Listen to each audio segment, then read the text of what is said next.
নমস্কাৰ। সম্ভৱ অসম্ভৱৰ এটা কাহিনী লৈ মই আপোনালোকৰ ওচৰত উপস্থিত হৈছোঁহি। যদি আপোনালোকে মোৰ কাহিনীটো ভাল পায় তেনেহ'লে মোৰ ইউটিউব চেনেলটো ছাবস্ক্ৰাইব কৰি থ'ব। তেনেহ'লে আহক আজিৰ কাহিনীটো আৰম্ভ কৰোঁ।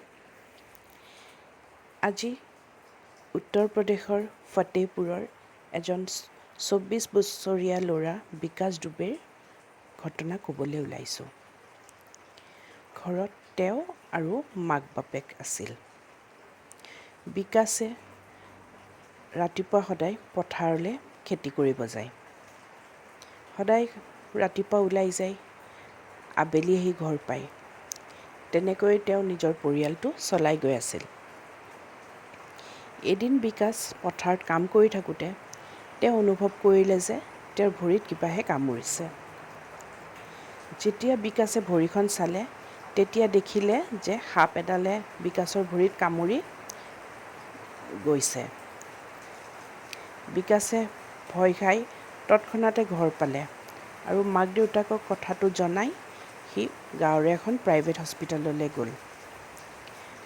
হস্পিটেলত যোৱাৰ পাছত ডক্টৰে বিকাশৰ ভৰিখন চাই বিকাশক এণ্টিভেনম ইনজেকশ্যন এটা দিলে আৰু কিছু ঔষধ দি সিদিনা ক'লে যে আপুনি আজি ৰাতি থাকক, অহা কাইলৈ আপোনাক ৰিলিজ দিম বুলি। সিদিনা ৰাতি থাকিলে বিকাশ আৰু পিছদিনা বিকাশে ৰিলিজ লৈ ঘৰ পালেহি। তেনেকৈ 2 এদিন থকাৰ পিছত এদিন আকৌ ঘৰত সি কিবা কাম কৰি থাকোঁতে আকৌ তাক সাপ এডালে কামুৰিলে। সি আকৌ মাক দেউতাকক ক'লে কথাটো। কোৱাৰ পাছত আকৌ গৈ সেইখন প্ৰাইভেট হস্পিটেল পালে। ডক্টৰে চাই এটা বেজী দি কিছু ঔষধ দি তাক আকৌ পঠিয়াই দিলে ঘৰত। ঘৰ পোৱাৰ পিছত আকৌ 2 এদিন পিছত তাক আকৌ ভৰিত কামুৰিলে সাপ এডালে।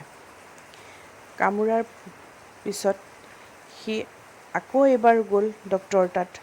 ডক্টৰৰ তাত যোৱাৰ পাছত ডক্টৰে বেজী দিলে, ঔষধ দিলে। আকৌ সেই 3 নম্বৰ বাৰো সি বেজী লৈ ঔষধ খাই ঘৰ পালেহি। সিদিনাই ৰাতি বিকাশে শুই থাকোঁতে এটা সপোন দেখিলে। সপোনটো এনেকুৱা আছিল যে যোনডাল সাপে বিকাশক কামুৰিছিলে সেই সাপডাল বিকাশৰ সপোনত আহি বিকাশক কৈছে যে তোক মই 9 বাৰ খুটিম, তাৰে ভিতৰত 8 বাৰ যেতিয়া খুটিম তই তেতিয়ালৈকে তোৰ একো নহয়, তই সুস্থ হৈ থাকিবি। কিন্তু 9 নম্বৰ তোক খুটাৰ পিছত তোক মই মোৰ লগত লৈ যাম। এই সপোনটো দেখাৰ পিছত বিকাশে উঠি বহিলে। তাৰপাছত মাক দেউতাকক কথাটো ক'লে। এই কথাটো শুনি মাক দেউতাকে বিৰাট ভয় খালে। ভয় খাই ৰাতিপুৱাই ওচৰৰ মানুহক মাতি আনি বিকাশৰ সপোনটোৰ বিষয়ে ক'লে সকলোকে। ওচৰৰ মানুহবোৰেও ভয় খালে। ভয় খাই ক'লে যে চিন্তা কৰিবলৈ নালাগে, আমি পহৰা দিম বিকাশৰ। ই যেতিয়াই তাক কিবা প্ৰয়োজন হয় গোটেইখিনি তাক বিচনাতে ব্যৱস্থা কৰি দিলে হ'ল, খোৱা বোৱাৰ পৰা আদি কৰি তাক বিচনাতে দিলে হ'ল বুলি বিচনাতে খোৱা বোৱা দিয়ে, তাক বিচনাৰ পৰা নামিবলৈ নিদিয়ে আৰু কোনোবা নাইবা কোনোবা এটা বিকাশৰ ওচৰত থাকেই। তেনেকৈ হ'ল। তাৰ পাছত কি হ'ল, সন্ধিয়া লাগিলে। সন্ধিয়া লগাৰ পিছত মানুহবোৰো ঘৰে ঘৰে গ'ল। দিনটোতো আছেই বিকাশৰ লগত। তাৰ সন্ধিয়া মানুহবোৰ যোৱাৰ পিছত আকৌ এবাৰ হুলস্থুল লাগিলে। আহিলে চববোৰ বোলে কি হ'ল, সি আকৌ ক'লে যে তাক আকৌ বোলে সাপে কামুৰিছে। লগালগ আকৌ হস্পিটেল পালে। হস্পিটেল পাই বেজী লৈ ঔষধ খাই আকৌ ঘৰ পালেহি। ঘৰ পোৱাৰ পিছত ওচৰৰ মানুহখিনিয়ে ক'লে যে ইয়াক এতিয়া ঘৰত থোৱাটো ইমান ঠিক নহ'ব, ইয়াক ক'ৰবাত বেলেগতে থ'লে হ'ল, কাৰণ সাপডালেতো ঘৰটো চিনি পোৱা হৈ গৈছে, আকৌ ই ঘৰত থাকিলে সাপডাল আকৌ আহিব ইয়াক খুটিবলৈ।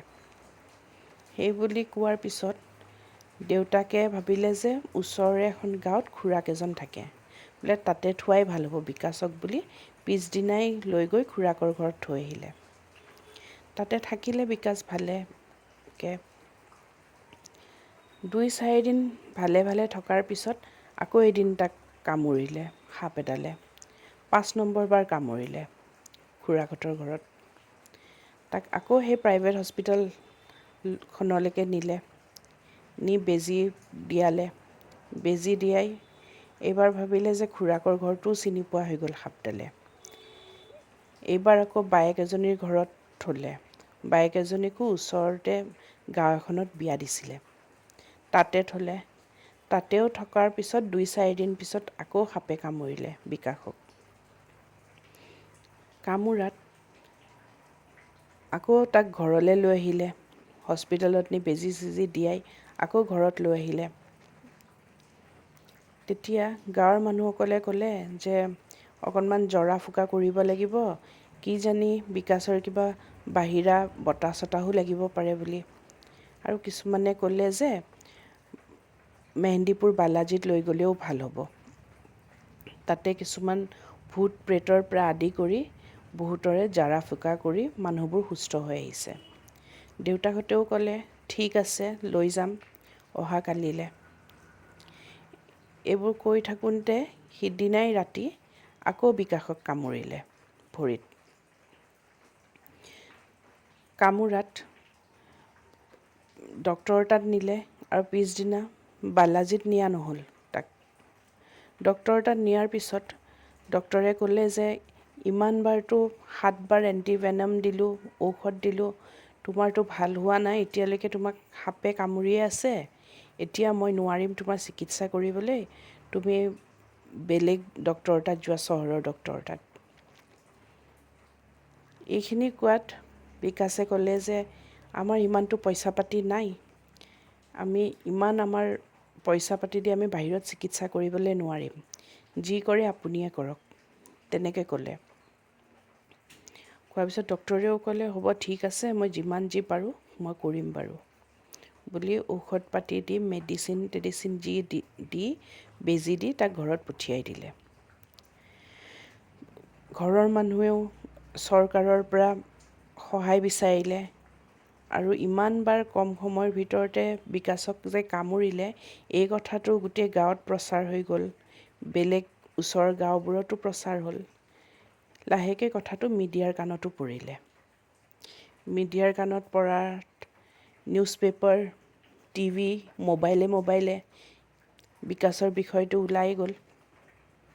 তেতিয়াই গাঁৱৰে নেতাই যেতিয়া খবৰটো গম পালে, পোৱাৰ পাছত নেতাই ভাবিলে যে ইমান এটা ডাঙৰ ঘটনা হৈছে আমাৰ গাঁৱত, ল'ৰাটো ইমান ভুগি আছে, আমি একো এটা কৰিব পৰা নাই বুলি নেতাই তেওঁলোকৰে DMক এই খবৰটো দিলে, বোলে আপুনি এই কেছটো চাওক কি হৈছে। DMক এই কেছটো দিয়াৰ পিছত DMে CMক এনকুৱাইৰী কৰিবলৈ দিলে, CMO চিফ মেডিকেল অফিচাৰক।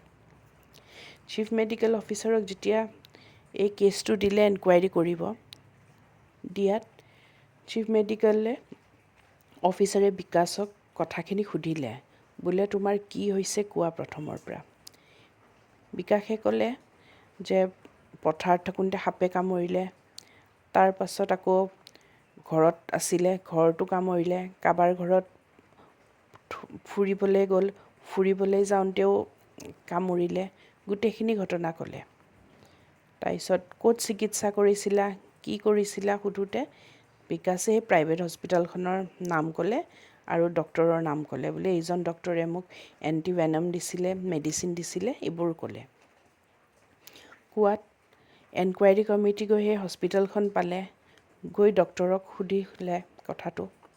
ডক্টৰে তেতিয়া এনকুৱাইৰী অফিচাৰক ক'লে যে প্ৰথমবাৰটো বাৰু খুটিছিলে, এণ্টিভেনম ঠিকেই দিছোঁ, কিন্তু 2 নম্বৰ বাৰৰ পৰা সাপে ইয়াক খুটা নাছিলে। 7 নম্বৰ বাৰলৈকে এনেই সাধাৰণ হিচাপত বেজী দি আছিলোঁ, যাতে সি তাৰ ভয়টো মৰে। ভয়টো মাৰিবলৈ তাক সাধাৰণ হিচাপে বেজী দি আছিলোঁ, কিন্তু সেয়া এণ্টিভেনম ড'জ নাছিলে। এইবোৰ শুনাৰ পিছত আকৌ এনকুৱাইৰী অফিচাৰ আহিলে বিকাশৰ ওচৰত, বোলে তুমি কোৱাচোন প্ৰথমৰ পৰা আৰু যে তোমাক কোনডাল সাপে কামুৰিছিলে, কি কৰিছিলে, বেলেগ বেলেগ সাপে কামুৰিছিলে নে একেডাল সাপে কামুৰিছিলে। এইখিনি সোধাত বিকাশে ক'লে যে প্ৰথমবাৰ যোনডাল সাপেই কামুৰিছিলে ছেকেণ্ডবাৰৰ পৰাও সেইডাল সাপেই তাক কামুৰিছে, কিন্তু সেই সাপডাল সি দেখা পোৱা নাই, কিন্তু কামুৰি যায় যে সি গম পাইছে। এইখিনি কথা শুনাৰ পিছত এনকুৱাৰী অফিচাৰে এইটো বস্তু নিশ্চিত হ'ল যে প্ৰথমবাৰ বিকাশক ঠিকেই কামুৰিছিলে সাপডালে, কিন্তু 2 নম্বৰৰ পৰা 7 নম্বৰ বাৰ যিমানবাৰ কামোৰা বুলি কৈছে আচলতে তাক কামোৰা নাছিলে। তাৰ এটা ফবিয়া হৈ গৈছিলে। ইমানে ভয় খাইছিলে যে তাৰ যদি ভৰিত কিবা ৰছী এডালো লাগে সি সাপে কামোৰা বুলি ভাবে, কিবা গছৰ পাত এটাও পৰে সি সাপে কামোৰা বুলি ভাবে। তেনেকৈ ভাবি ভাবি সি ইমানেই তাৰ ফবিয়া হৈ গৈছিলে যে সি সপোনো দেখা পালে যে তাক সাপে কামুৰিব 9 নম্বৰ বাৰ তাক লৈ যাব বুলি। তেতিয়া এনকুৱাৰী অফিচাৰে মাক দেউতাকক কথাটো ক'লে যে আপোনাৰ ল'ৰাক ইমান দিন যে সাপে কামুৰি আছে বুলি ভাবিছিলে, আচলতে সাপে কামোৰা নাই। ইয়াৰ ভয় সোমাই গৈছে আৰু এতিয়া ইয়াকে ডক্তৰৰ তাত নিলে নহ'ব এণ্টিভেনম দিবলৈ। ইয়াক চাইক'লজিকেল ডক্তৰৰ তাত নিব লাগিব আৰু তাতেহে ইয়াৰ ট্ৰিটমেণ্ট চলিব বুলি কৈ বিকাশক চাইক'লজি ডক্তৰৰ তাত পঠিয়ালে। এতিয়া বিকাশৰ চিকিৎসা চলি আছে। এতিয়া এইটোৱে ঘটনা যে মানুহে ভয়তে কিমান কি ভাবি ল'ব পাৰে। সাপ নাথাকোঁতেও সি সাপে কামোৰা বুলি ভাবি বেজী লৈ আছে, তাকো এণ্টিভেনমো নহয়, এনে বেজী লৈ আছে, ডক্তৰেও এনে বেজী দি আছে তাৰ ভয়টো মাৰিব। ডক্তৰে ইফালে পইচা ইনকাম কৰি আছে তেওঁলোকৰ নিজৰ স্বাৰ্থত, আৰু বিকাশে ভয়তে সাপে কামোৰা বুলি কৈ ইমান দিনৰ পৰা এনেকৈ ভুগি থাকিব লগা হৈছে। এয়াই হ'ল আজিৰ এটা কাহিনী। আশা কৰোঁ আপোনালোকে শুনি ভাল পাইছে। শুভৰাত্ৰি।